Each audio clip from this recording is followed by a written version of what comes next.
I'm Zane Metcalf, and I'm an archivist currently working up here in the GlamX lab, currently filling in for our usual resident GlamX master, Anne Hardy. I'm supervising a bunch of volunteers and workers that are doing their own work digitizing and essentially transcribing lots of various materials into a more long-lasting digital format. So Deadline 2025 is a initiative or a report put out by the Australian Society of Archivists, and they've essentially given us a deadline of the year 2025 to get all audiovisual material transferred over to a more modern and contemporary format. And essentially it states that the equipment used in audiovisual playing, so VHS players, reel-to-reel machines, projectors, that kind of thing, are all going to become very difficult to fix, very difficult to find, and very difficult to find the expertise to run and keep running essentially into the future. And Deadline 2025 is a call to action to say all these audiovisual formats need to be migrated now. Hi, I'm William. I'm a student, communications student at University of Newcastle, and I find myself doing placement at GlamX Lab. The servicing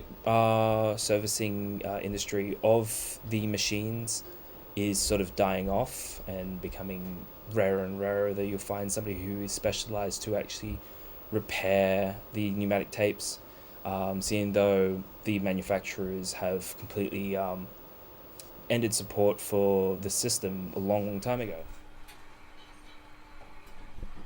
If we were to lose this material, we'd be losing a massive amount of cultural, informational, and general information about the area. I mean, we've got over 50 years of NBN broadcast footage. We have the newscast for every night, essentially, for the last 50 years or so. And not only do we have these shots of Newcastle from the NBN archive, we have a bunch of more personal stuff. We have unnamed wedding footage with all these beautiful colours and dresses in it, I think from the 60s.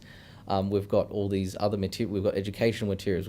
We've got like things like weather data. We've got all these things like climate data. We've got a ton of objects that pertain to the Hunter Valley in particular, and to lose them would be a massive loss for us all.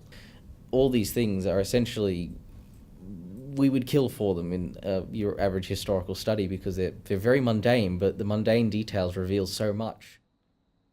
Essentially, our main issue is funding. It's not necessarily a matter of finding the people to do it or finding the techniques to do it. It's entirely to do with the fact that we simply don't have the money. We don't have the money to employ people. We have a large cadre of volunteers that come in, almost every day to help us out, and we value their time so much because essentially they are helping us save Newcastle's history from oblivion, for lack of a better word. And we need money for facilities, we need money for people. We'd love to hire each and every one of our volunteers, because these people should be paid for their work, and these people, dedicate all their time for free, but we can't hire them. And we need money to be able to install new facilities, new equipment. We've got over 1 million feet of footage in the archive behind me, and we can't store it properly. Essentially, it's slowly degrading and rotting because we can't afford a small walk-in refrigerator, so we can store this footage at a stable temperature of 8 degrees.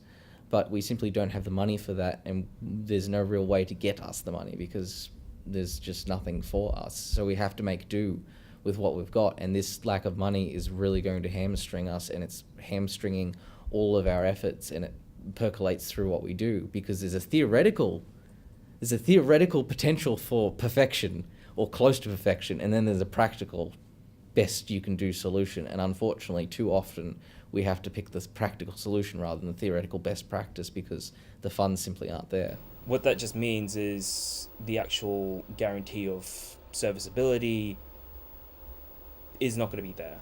And we're just going to be, from that time onwards, taking it day by day and trying to do the best that we can.